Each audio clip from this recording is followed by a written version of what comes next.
Diane Foster pushed through the heavy brass doors of the federal courthouse at 8:45 in the morning. She'd always liked arriving early to courtrooms. There was something peaceful about them before the chaos of the day began, before the lawyers started arguing, before the worried families filled the benches, before the weight of justice settled over everything.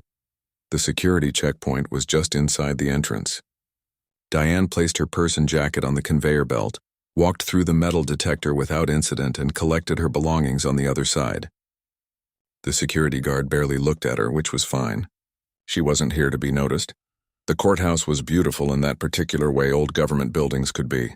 High ceilings with ornate molding, marble floors worn smooth by decades of footsteps, tall windows that let in the morning light.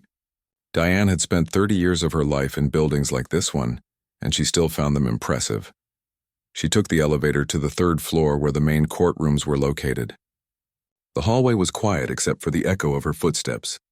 A few lawyers were already there, standing outside courtroom doors, reviewing notes or talking quietly on their phones. They glanced at her as she passed, but no one spoke to her. Diane found courtroom 3B and checked the docket posted outside. Yes, this was the right place. The session would begin at 10 o'clock. Public proceedings just as she'd expected. She pulled open the heavy wooden door and stepped inside. The courtroom was empty except for a young man in a suit sitting in the front row, typing on his laptop. He looked up briefly when she entered, nodded politely, and went back to his work. Probably a lawyer preparing for his case. Diane chose a seat in the back row. She liked observing from a distance, seeing the full picture of how things unfolded. She settled into the wooden bench, which was as uncomfortable as she remembered courthouse benches always being, and pulled out a small notebook. Over the next 30 minutes, the courtroom slowly filled with people. More lawyers arrived, carrying briefcases and file folders. Some defendants came in, looking nervous and whispering with their attorneys. A few family members took seats scattered throughout the room. A court reporter set up her equipment. Everything was proceeding normally. Diane watched it all with the practiced eye of someone who'd seen thousands of court sessions. She noticed the body language, the lawyer who kept checking his watch anxiously, the defendant who couldn't stop fidgeting, the family member in the third row who was crying silently. Each person had a story, a reason for being here, and most of those stories involved pain or conflict or desperate hope for justice. At 9:30, a court officer entered through the side door. He was maybe in his mid-30s, Hispanic, with the kind of confident walk that spoke of authority and routine. He carried a clipboard and started making his way through the courtroom, checking in with various people. Diane didn't pay much attention to him at first. She was reviewing her notes, thinking about what she hoped to observe during today's proceedings. That's why she didn't notice him approaching until he was standing right next to her row. "Ma'am," he said, his voice official and clipped, "are you a party to one of today's cases?" Diane looked up. The officer's name tag read B. Martinez. He was looking at her with an expression that wasn't quite suspicious but wasn't exactly friendly either. "No, I'm not," Diane said politely. "I'm here to observe." Officer Martinez frowned slightly. "This is a restricted session. Only parties involved in the cases, their legal representation, and credentialed media are permitted to attend." Diane kept her expression neutral, though she felt a familiar tightening in her chest. She checked the docket carefully. This was definitely a public session. "I believe this is an open session, officer," she said calmly. "Public access to court proceedings is a constitutional right, unless the judge has specifically ordered the courtroom closed." Martinez's frown deepened. "Ma'am, I don't need you to tell me how court procedures work. I've been doing this job for 10 years. I'm not trying to tell you how to do your job," Diane replied, keeping her voice even. "I'm simply informing you that I have a right to be here. The docket posted outside clearly states this is a public session. The docket doesn't mean anyone can just walk in here," Martinez said, his tone getting sharper. "We have procedures. We have security concerns, and right now I'm asking you to leave." Diane felt the attention of the room shifting toward them. Several people had stopped their conversations to watch. The young lawyer in the front row was looking back at them with interest. "Officer Martinez," Diane said, maintaining her calm demeanor despite the frustration building inside her, "I assure you I have every legal right to be in this courtroom. If you'd like to verify that this is a public session, I encourage you to do so, but I'm not leaving." Martinez's face hardened. He clearly wasn't used to being challenged, especially not by someone he thought he could easily dismiss. "Ma'am, I'm going to ask you one more time. Please leave this courtroom voluntarily or I will be forced to escort you out." The threat hung in the air. Diane could feel every eye in the courtroom on her now. This moment felt familiar in a way that made her tired. How many times in her life had she been assumed to be somewhere she didn't belong?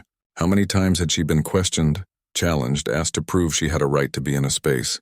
Too many to count. She could end this right now. She could pull out her identification and explain who she was. That would solve the immediate problem. Martinez would back down, probably apologize, and she could observe the court session in peace. But something stopped her. Maybe it was principle. Maybe it was curiosity about how far this would actually go. Or maybe it was the need to experience once again what ordinary citizens faced when they tried to exercise their rights in a system that was supposed to serve them. "I'm not leaving," Diane said quietly but firmly. "I have a constitutional right to observe these proceedings, and I intend to exercise that right." Martinez's jaw clenched. He reached for the radio on his belt. "I need backup in courtroom 3B. The young lawyer in the front row stood up. "Excuse me, officer, but she's correct. I'm looking at the docket right now on my phone. This is a public session. She has every right to be here." Martinez turned to him with barely concealed irritation. "Are you this woman's attorney?" "No, I'm not, but—" "Then I suggest you mind your own business and let me do my job," Martinez snapped. The lawyer looked like he wanted to argue further but sat back down, though he immediately pulled out his phone and started typing urgently. Within 2 minutes, 2 more court officers arrived through the side door. One was a woman in her 40s with gray streaks in her dark hair. The other was a younger man who looked fresh out of training. "What's the situation?" the female officer asked. Her name tag read L. Chen. "We have an unauthorized person refusing to leave the courtroom," Martinez explained, gesturing at Diane as if she were a problem to be solved rather than a person exercising her rights. Officer Chen looked at Diane, then at Martinez, then pulled out her phone. She tapped on it a few times, reading something on the screen. "Martinez, the docket shows this is a public session," Chen said, her voice neutral. "I know what the docket says," Martinez replied, his voice rising slightly. "But she's being disruptive. She's causing a scene." "I'm sitting quietly in the back row," Diane pointed out. "I haven't disrupted anything. The only scene being caused is the one you're creating by trying to remove me from a public courtroom, where I have every legal right to be."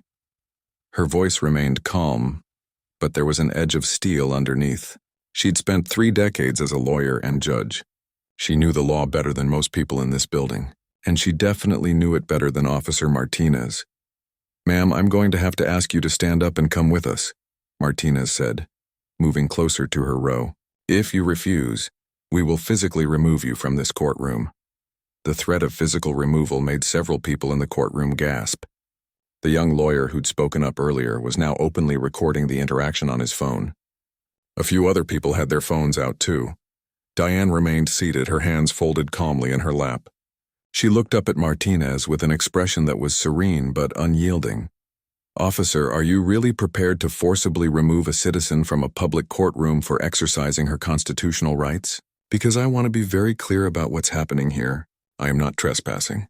I am not disrupting proceedings. I am not violating any law or court rule. I am simply sitting here quietly, waiting for a public court session to begin." "You're refusing a lawful order from a court officer," Martinez countered. "An order is only lawful if it's based on legal authority," Diane replied. "You have no legal authority to remove me from this courtroom." Martinez reached for her arm. "Ma'am, stand up now." That's when things really started to go wrong for Officer Martinez.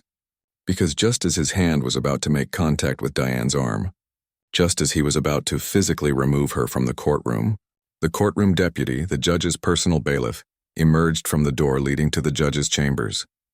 "What in the world is going on in my courtroom?" Deputy Williams demanded, his voice cutting through the tension like a knife. Deputy Williams was a tall man in his late 50s with graying hair and the kind of commanding presence that came from 25 years of maintaining order in federal courtrooms. He looked at the scene before him. 3 court officers surrounding a woman seated calmly in the back row, several people recording on their phones, and the palpable tension filling the room. I asked a question, Williams said, his voice sharp. What is happening here? Officer Martinez straightened up, pulling his hand back from Diane's arm. Sir, this woman is refusing to leave the courtroom. She's not authorized to be here. Williams pulled out his tablet and started scrolling. His face was set in an expression of barely contained irritation. What's your name, ma'am? He asked Diane. Diane Foster. Williams typed something into his tablet, then scrolled through what appeared to be the day's docket. His eyebrows drew together as he read. Officer Martinez, what makes you think Ms. Foster isn't authorized to be in this courtroom? This is a restricted session, Martinez said, though his voice had lost some of its earlier confidence. Is it? Williams looked at his screen, then back at Martinez. Because according to the official docket, which was filed by the clerk's office and approved by Judge Morrison, this is a public session. Unless something has changed in the last 10 minutes that I'm not aware of. Officer Chen spoke up. That's what I told him, sir. The docket clearly shows this is open to the public. Williams looked at Martinez with an expression that suggested this wasn't the first time the officer had overstepped. Officer Martinez, in my courtroom, we follow the law. If the docket says public session, then the public is welcome. Do you understand? Yes, sir, Martinez said, his face reddening. But I was just trying to maintain security. By removing a citizen who's sitting quietly and exercising her constitutional right to observe court proceedings. Williams's voice had taken on a dangerous edge. That's not maintaining security. That's violating civil rights. The words hung in the air. Several lawyers in the courtroom were nodding in agreement. The young lawyer in the front row was still recording everything. Ms. Foster, Williams turned to Diane. I apologize for this disruption. You are absolutely welcome to remain in this courtroom. In fact, you're welcome in any public session in this courthouse.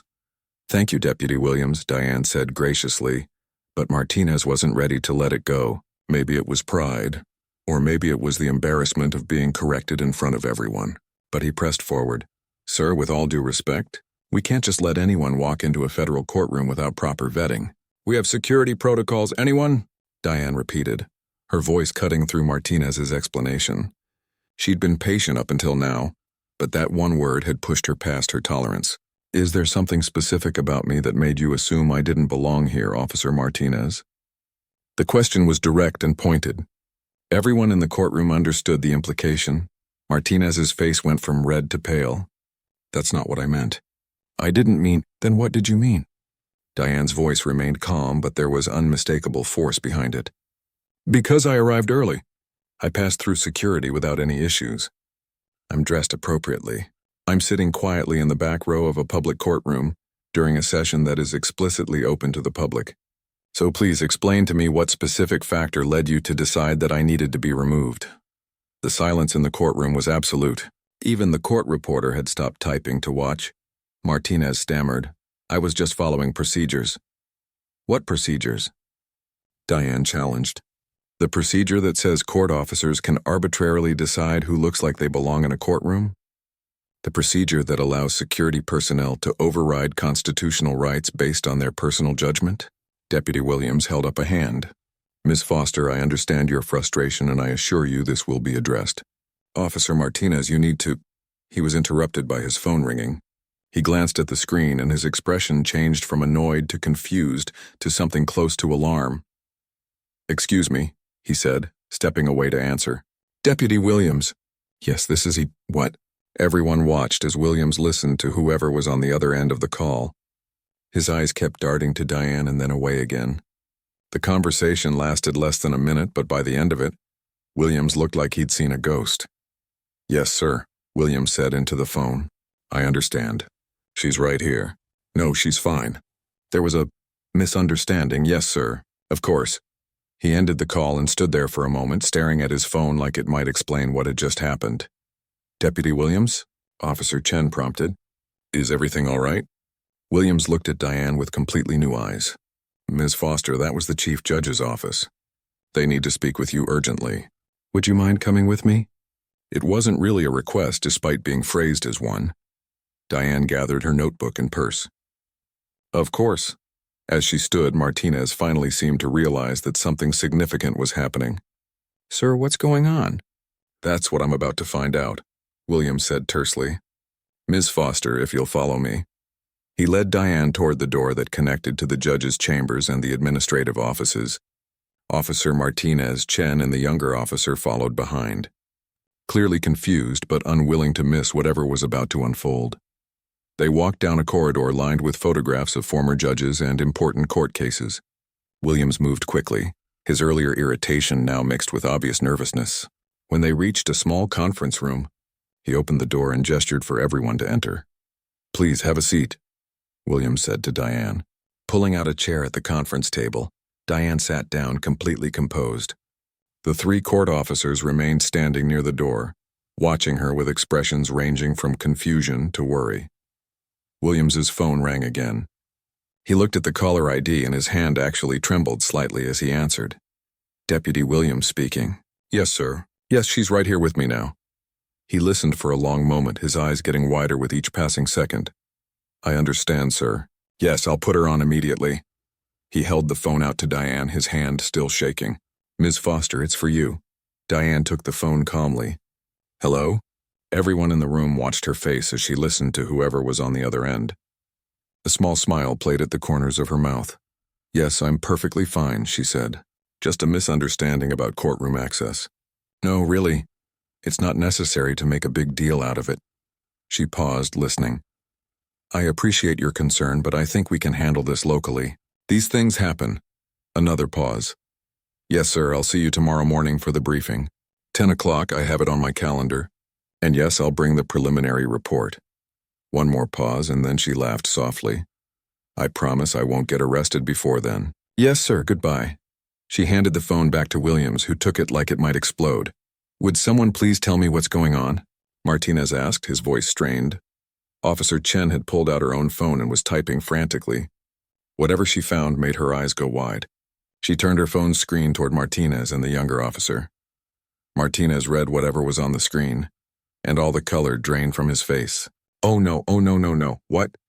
the younger officer asked. "Who is she?" Chen turned the phone so everyone could see. It was a news article from the Washington Post, dated just 3 days earlier. The headline read, "President announces landmark justice reform initiative. Appoints Diane Foster as special counsel." The article was accompanied by a photo of Diane shaking hands with the president in the Oval Office. The caption explained that she was a former federal appellate judge, renowned civil rights attorney, and expert on judicial reform who'd been appointed to lead a comprehensive 18-month review of the federal court system. The article went on to detail her impressive credentials: 30 years in law, including 15 years on the federal bench, 3 cases argued before the Supreme Court, and a landmark judicial opinion on equal access to justice that had been cited hundreds of times. Martinez sank into one of the conference room chairs like his legs had given out. "I tried to physically remove a presidential appointee from a courtroom. Not just any appointee," Chen said, still reading from her phone. "She's the special counsel on justice reform. She's literally the person who's going to be reviewing courthouse procedures and making recommendations to the president about how federal courts treat people." The younger officer let out a low whistle.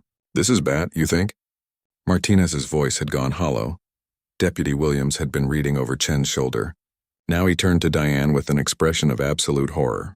"Judge Foster, I'm so deeply sorry. This should never have happened. I don't know what to say." "You can start by not calling me Judge," Diane said gently. "I retired from the bench 2 years ago. I'm just Ms. Foster now." "Still," Williams said, "this is inexcusable. You're here on official business." "Actually, I'm not," Diane interrupted. "I'm here as a private citizen observing public court proceedings." Which is exactly what I told Officer Martinez. She looked at Martinez, who couldn't meet her eyes. "Officer Martinez," she said, her voice firm but not unkind. "Look at me." Reluctantly, he raised his eyes to hers. "I want you to understand something very important," Diane continued. "You didn't make a mistake because I happen to be a former judge or a presidential appointee. You made a mistake because you tried to remove any citizen from a public courtroom without legal justification. My credentials don't make what you did wrong. What you did was already wrong." "I know," Martinez whispered. "I'm so sorry." "Are you sorry because of who I am? Or are you sorry because you violated my rights?" Martinez thought about the question. "Both," he admitted. But I understand what you're saying. It shouldn't matter who you are. Exactly, Diane said. She turned to address everyone in the room. This is precisely why I accepted this position. Because what happened to me this morning happens to ordinary citizens every single day in courthouses across America. They get questioned, dismissed, and denied access based on assumptions about who they are or whether they look like they belong. She stood up, and despite being shorter than everyone else in the room, she somehow commanded the space. Diane walked to the window of the conference room and looked out at the city below. People were walking to work, going about their daily lives, most of them never thinking about the courthouse or the justice system unless they were forced to interact with it. The difference between me and most people, Diane said, still looking out the window, is that when I was questioned today, I had the knowledge and confidence to stand my ground. I knew my rights. I've spent 30 years in courtrooms. I wasn't intimidated. She turned back to face the group. But what about the college student who comes to observe a trial for a class assignment and gets told to leave? What about the elderly person who wants to see justice done in a case involving their neighborhood? What about the family member who comes to support a loved one and gets treated like they're trespassing? Officer Chen spoke up quietly. They probably just leave. They don't fight back. Exactly, Diane said. They leave because they assume the court officer must be right, that they must have made a mistake, that they don't belong. They leave because challenging authority is scary, especially when you're alone and uncertain. They leave, and they walk away feeling like the justice system isn't really for them. Martinez had his head in his hands. I've done this before, he said, his voice muffled.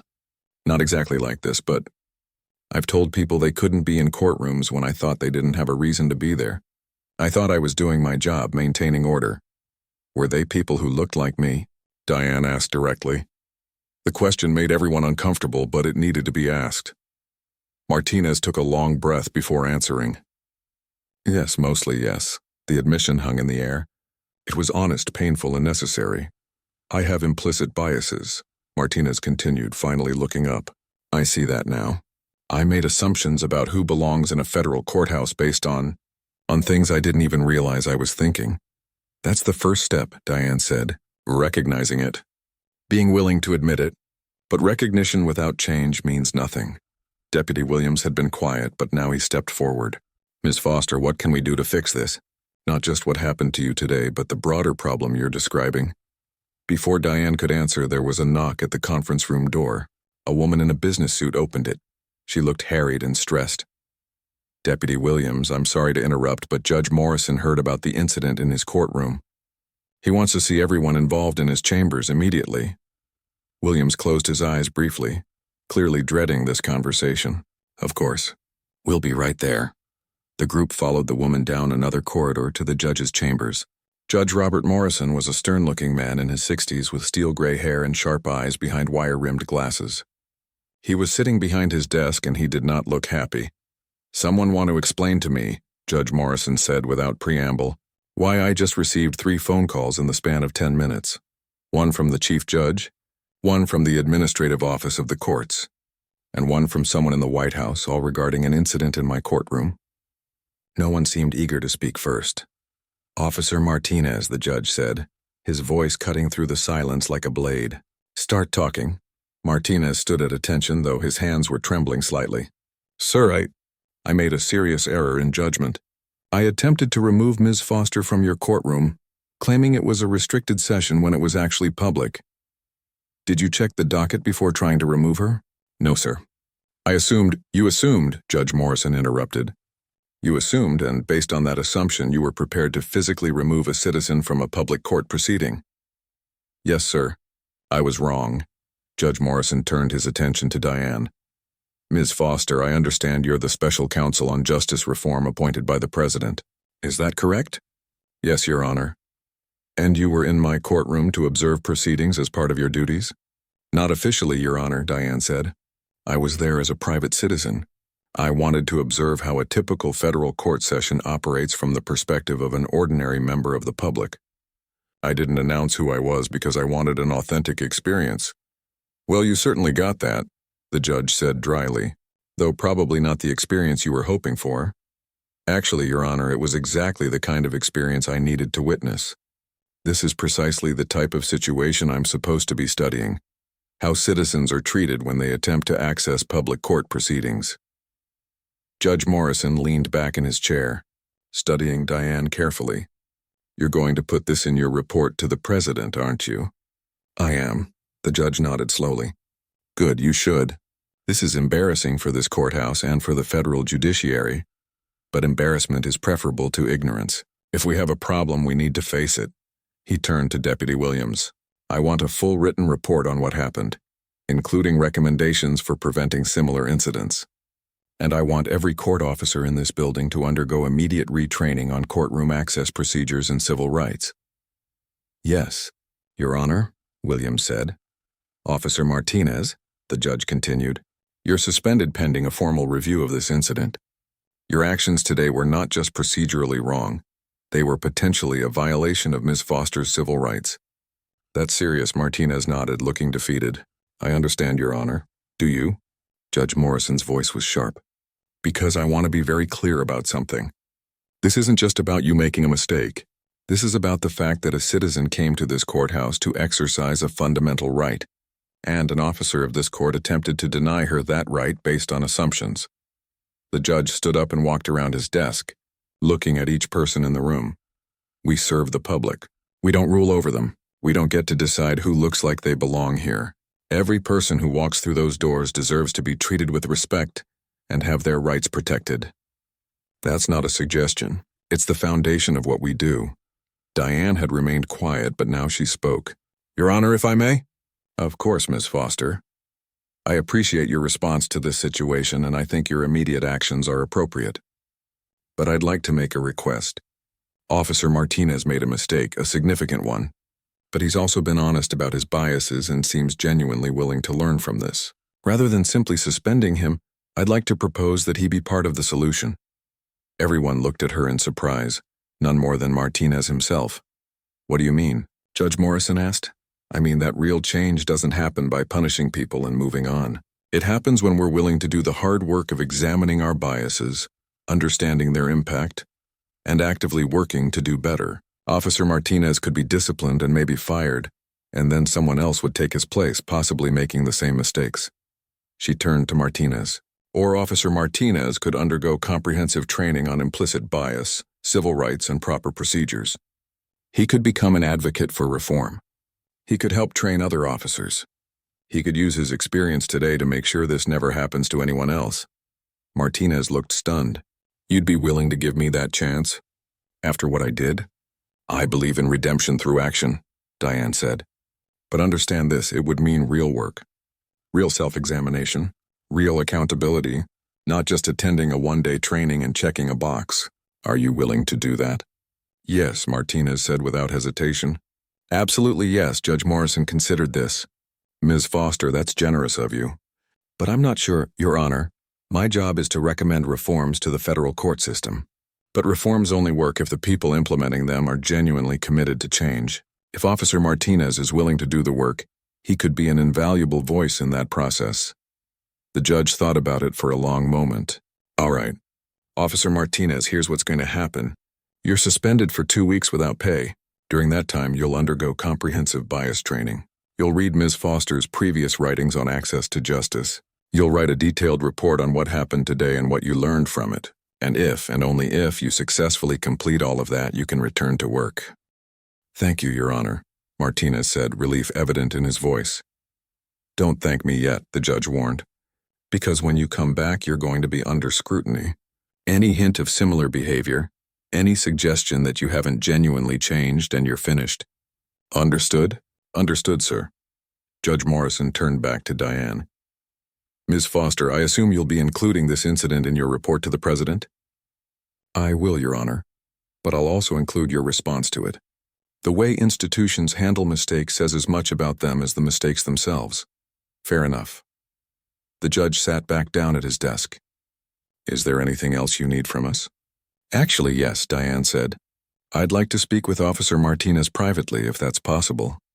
Everyone looked surprised again, but Judge Morrison nodded. Deputy Williams, please escort Ms. Foster and Officer Martinez to an available conference room. A few minutes later, Diane and Martinez were alone in a small conference room. Martinez sat across from her, looking uncertain and ashamed. "Miss Foster, I don't know what to say except I'm sorry." "I'm so deeply sorry." "I know you are," Diane said, "and I appreciate that.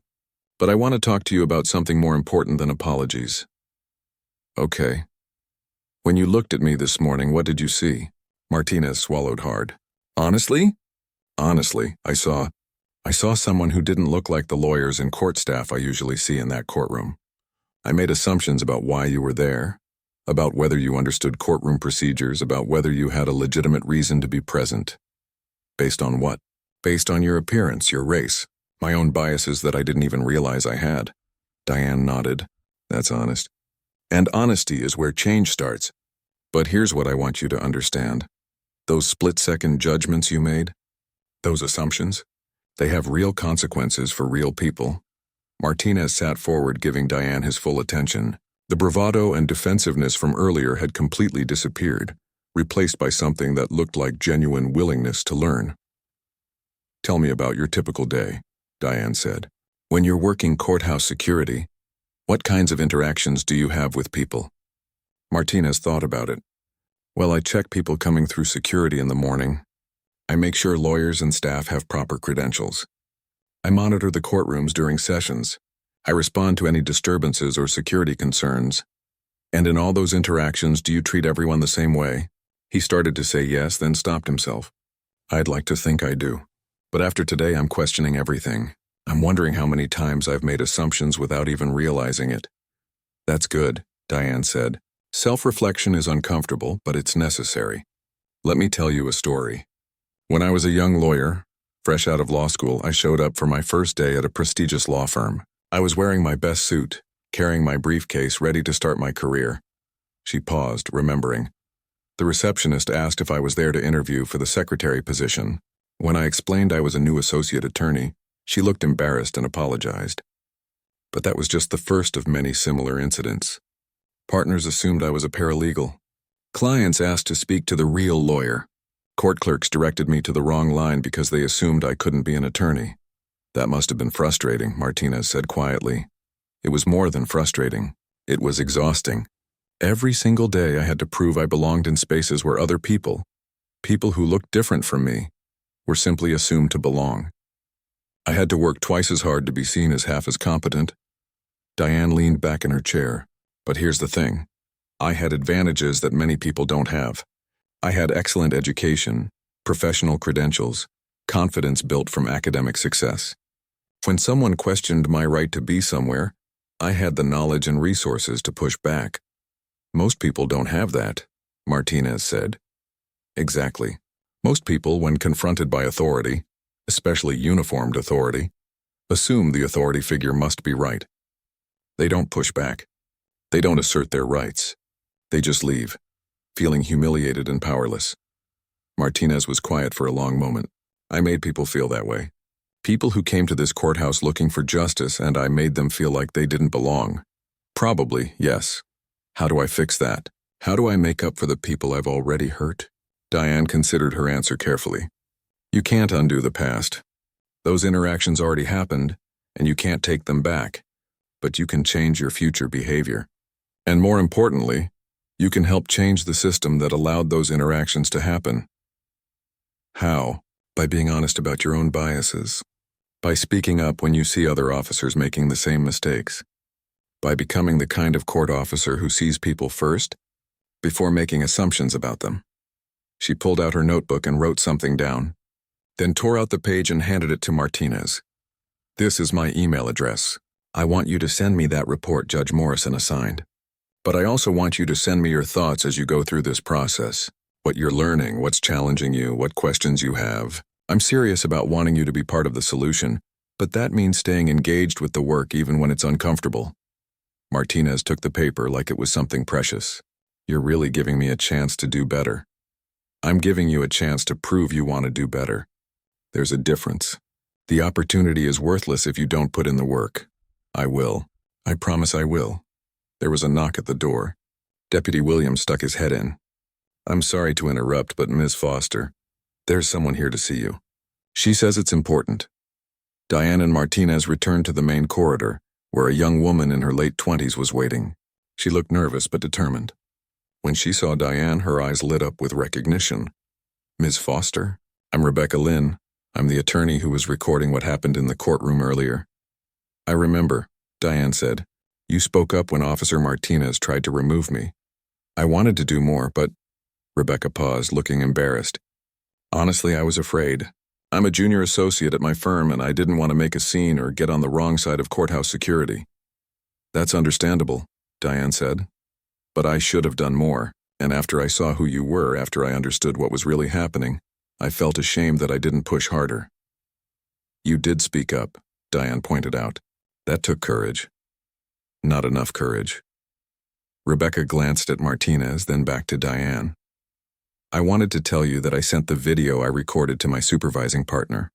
She's a civil rights attorney, and she's handled several cases involving courthouse access issues. She wants to know if you'd be willing to meet with her. She thinks there might be other incidents like this that haven't been properly addressed. Diane felt a spark of interest. What's her name? Patricia Gonzalez. She's argued cases before the Ninth Circuit and has been pushing for courthouse access reforms for years. I know Patricia, Diane said with a slight smile.